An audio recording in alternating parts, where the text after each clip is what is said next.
हिसार के मिलगेट क्षेत्र में डीसीएम मिल और घर बचाओ संघर्ष समिति के बीच भूमि विवाद थमने का नाम नहीं ले रहा। शनिवार को इस मामले में मौके पर पुलिस फोर्स तैनात रही। घर बचाओ संघर्ष समिति का आरोप है कि प्रशासन दबाव के चलते डीसीएम मिल को निर्धारित भूमि से अधिक पर कब्जा देने का प्रयास कर रहा है, जबकि मामला कोर्ट में भी है। शनिवार को कई राजनीतिक चेहरे भी मिलगेट क्षेत्र में नजर आए। मिलगेट क्षेत्र में डीसीएम मिल और घर बचाओ संघर्ष समिति के बीच खींचतान कम होने का नाम नहीं ले रही। पिछले 2 दिनों से यहां कब्जे को लेकर माहौल गर्माता हुआ नजर आ रहा है। शनिवार को एक ओर प्रशासनिक अमला नजर आया तो दूसरी ओर डीसीएम मिल के कर्मचारी भी दीवार को लेकर डटे हुए नजर आए। मौके पर मौजूद तहसीलदार ने साफ कहा कि जांच के बाद ही कोई कार्यवाही की जाएगी।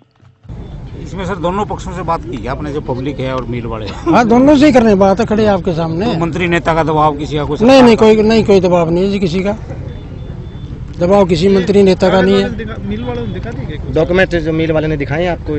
डॉक्यूमेंट मिल वालों ने दिखाए, इन्होंने भी दिखाए, हम कर रहे हैं उसकी पड़ताल, ऐसी कोई बात नहीं।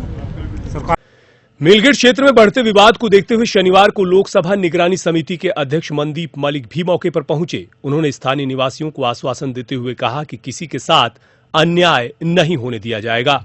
4-5 महीने से यहाँ के लोग मुझसे मिले थे निगरानी समिति लोकसभा अध्यक्ष के नाते और एक पार्टी कार्यकर्ता होने के नाते, और क्योंकि हमारी सरकार की पॉलिसी है जीरो टॉलरेंस की भ्रष्टाचार की, तो हमने उसमें स्टडी किया। और आज भी लोगों के बीच में आकर के जब बात की, दोनों साइड से मिलगेट के लोग भी मिले, ये लोग भी मिले, अधिकारी भी मिले, कुल मिला के समझ में आया कि इसकी पैमाइश ठीक से हो जाए और जिसकी जो ज़मीन बनती है उसको ज़मीन दे दी जाए।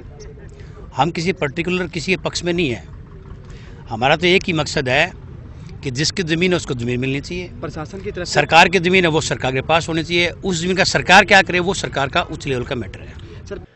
निगरानी कमेटी के सदस्यों ने दावा किया है कि ना तो घर बचाओ संघर्ष समिति के साथ अन्याय होगा और ना ही डीसीएम मिल के साथ। बात कहूँगा आप लोगों को, चाहे डीसीएम मिल की बात हो चाहे लोगों की बात हो, अन्याय किसी के साथ नहीं होने देंगे हम। ये निगरानी कमेटी विधानसभा की तरफ से अन्याय नहीं होने देंगे हम किसी भी, ना डीसीएम मिल के साथ ना ही आगे जनता के साथ। मिलगेट में गर्माते माहौल को देखते हुए विपक्षी पार्टी के नेता भी घर बचाओ संघर्ष समिति का साथ देने पहुंचे। इस अवसर पर कांग्रेसी नेता भीम सिंह महसवाल ने मौजूदा सरकार पर गंभीर आरोप लगाए। उन्होंने कहा कि सरकार ने 130 परिवारों के साथ अन्याय किया है। जो यहाँ पे लगभग पिछले 40 सालों से लगभग 130 मकान थे, वो बिना प्लान के, बिना पैमाइश के तोड़े गए, गरीब लोगों को उजाड़ा गया। ये भाजपा सरकार ने लोगों पे अन्याय किया।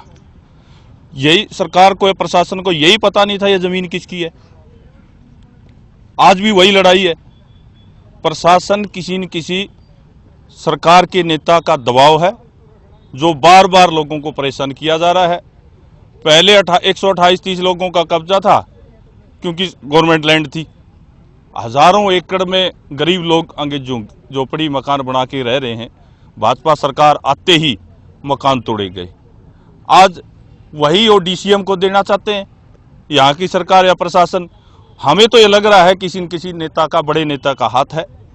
हम तो यही कहेंगे, कांग्रेस की सरकार आने पर उच्च स्तरीय जांच होगी और पर्दा उठेगा किसका हाथ है, कौन कब्जा करना चाहता है, क्योंकि करोड़ों अरबों की ये जमीन है। डीसीएम मिल के कर्मचारी भी दीवार बनाने के लिए मौके पर डटे हुए नजर आए। इस अवसर पर जब मिल के अधिकारियों से बातचीत करने का प्रयास किया गया तो उन्होंने कुछ भी बोलने से मना कर दिया। सर आज भी आके डॉक्यूमेंट कुछ नहीं कहना चाहता, मैंने डॉक्यूमेंट सब दिखा दिया, कुछ नहीं कहना चाहता अभी। ओके, ठीक है। घर बचाओ संघर्ष समिति के सदस्यों ने आरोप लगाते हुए कहा कि राजनीतिक दबाव के चलते यहां पर कार्यवाही की जा रही है। भाजपा नेता के आश्वासन के बाद स्थानीय निवासियों ने काफी हद तक राहत महसूस की। कल तहसीलदार साहब को ड्यूटी मजिस्ट्रेट तैनात किया गया था, फोर्स लेके आए थे जी। कल तहसीलदार साहब ने डीसी मिल वाला से कुछ कागज़ दिखाने को कहा, डीसी मिल वाले कागज़ नहीं दिखा पाए तो तहसीलदार साहब फोर्स लेके वापस चले गए। आज फिर तहसीलदार साहब भारी भरकम पुलिस फोर्स के साथ आए और दीवार निकालने के लिए तैयार हुए। तो हमारे कुछ राजनीतिक दलों ने साथ दिया, उनके दबाव में तहसीलदार साहब अपने फोर्स के साथ आज वापस गए हैं। हमें लगता है कहीं ना कहीं पॉलिटिकल दबाव डीसी साहब के ऊपर या प्रशासन के ऊपर बनाया जा रहा है, इसीलिए बार बार यहाँ पुलिस वालों को भेज दिया जाता है दबाव बनाने के लिए। और पुलिस वाले नजायज कहते हैं कि आपके ऊपर मुकदमे दर्ज कर दिए जाएंगे। क्या हम कोई कोई क्राइम कर रखा है क्या हमने? निगरानी कमेटी के चेयरमैन नहीं है मनदीप मलिक जी, इन्होंने कहा है कि वे आप लोगों के साथ न्याय होगा, अन्याय नहीं होगा। पहले रिपोर्ट यहाँ से किसी ने गलत सीएम हाउस को भेजी हुई है कि यहाँ डीसी मिल की निशानदेही हो चुकी है, लेकिन एक्चुअल ग्राउंड लेवल पे कोई निशानदेही नहीं हुई है। बिना निशानदेही के 13 कनाल की बजाय 30 कनाल का कब्जा दिया जा रहा है इसको। फिलहाल स्थानीय निवासियों को 3 दिन का वक्त मिल गया है। इसके बाद क्या कार्यवाही होती है देखने वाली बात होगी, लेकिन घर बचाओ संघर्ष समिति ने साफ कर दिया है कि वे किसी भी सूरत में अन्याय बर्दाश्त नहीं करेंगे। उनका संघर्ष इस